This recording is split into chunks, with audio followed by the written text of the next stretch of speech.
लहान लहान गोष्टीच्या माहितीसाठी एआय टूल्सचा किंवा चॅट जीपीटीचा वापर करत असाल तर आत्ताच थांबा, कारण चॅट जीपीटी सारखे एआय टूल्स तुमच्या बुद्धीला खातायत.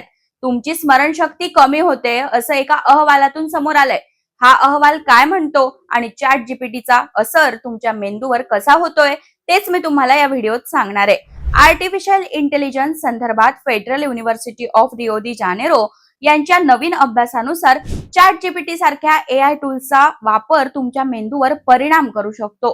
प्रत्येक गोष्टीसाठी एआय टूल्सवर अवलंबून राहिल्यामुळे मेंदूची लक्षात ठेवण्याची क्षमता कमी होऊ शकते. या रिसर्च मध्ये असं दिसून आलं, जे विद्यार्थी पूर्ण चॅट जीपीटीवर अवलंबून होते त्यांच्या मेंदूची सक्रियता सर्वात कमी होती. तुलनेत तंत्रज्ञानाशिवाय स्वतः काम करणाऱ्या मुलांचा मेंदू जास्त सक्रिय होता.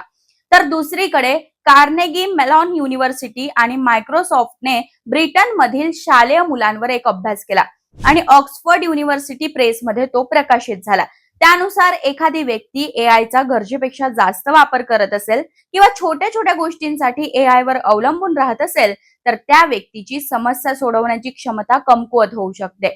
चॅट जीपीटी सारखे एआय टूल्स आपल्या मदतीसाठी आहेतच, पण त्यांच्यावर पूर्णपणे अवलंबून राहणं तुमच्या मेंदूसाठी धोकादायक आहे. अशा वेळी तुझ्या मेंदूला थोडं ताण दे असं शाळेतल्या गुरुजींनी बजावलेले शब्द आठवतात. तर हा व्हिडिओ तुमच्या त्या मित्रापर्यंत नक्कीच पोहोचवा जो सतत चॅट जीपीटीशी चॅट करतो. आणि हो, तुमच्या पाल्यांच्या बुद्धीला थोडा ताण देण्यासाठी आवश्यक ती विदाउट स्क्रीन कृती नक्कीच करा.